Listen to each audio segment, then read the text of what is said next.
संग्राम Chougule wild card म्हणून big बॉसच्या घरामध्ये गेलेले तर आहेत, पण त्यांनी पलटी वगैरे मारली का काय त्यांच्या स्टेटमेंटवरून, असं खूप जणांना वाटू शकतं. कारण की ज्या पद्धतीने ते सोशल मीडियावर ऍक्टिव्ह असताना सांगत होते की टीम बी किती भारी आहे, टीम ए किती वाईट आहे, या प्रकारच्या गोष्टी ते घराच्या बाहेर असताना बोलत होते.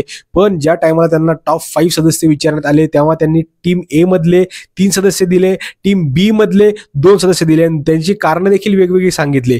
टीम ए बद्दलचे मी कारण सांगणार नाही तुम्हाला.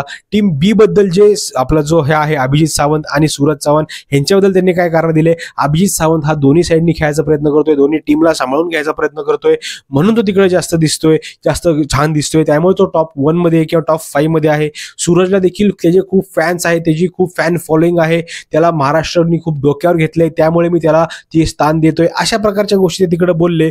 पण टीम ए मधले 3 सदस्य यांनी जे टाकलेले आहेत टॉप 5 मध्ये, याचा अर्थ एक तर ते त्यांच्या सोबत राहून खेळायचा प्रयत्न करतील किंवा एक तर त्यांच्या विरोधात खेळायचा प्रयत्न करतील. पण जे काही गेम ते बाहेरून ठरवून गेलेले आहेत ते पहिले 1-2 दिवसच ते फॉलो करू शकतात. कारण की 24 तास जेव्हा तुम्ही त्या लोकांसोबत राहायचा प्रयत्न करताना, त्यानंतर तुमचे समीकरण जे काय आहेत ना डोक्यातले, ते खरंच बिघडून जाऊ शकतात. त्याच पद्धतीचा विचार आता माझ्या डोक्यात आला की यार संग्राम भाऊ तर बाहेर खूप काही काही वेगवेगळं बोलून गेलाय, टीम बी ला सपोर्ट करणार, टीम बी कडे जाणार, असं तसं, किंवा टीम बी ला सपोर्ट आहे त्यांचा, अशा प्रकारच्या गोष्टी त्यांनी सोशल मीडियावर टाकल्या.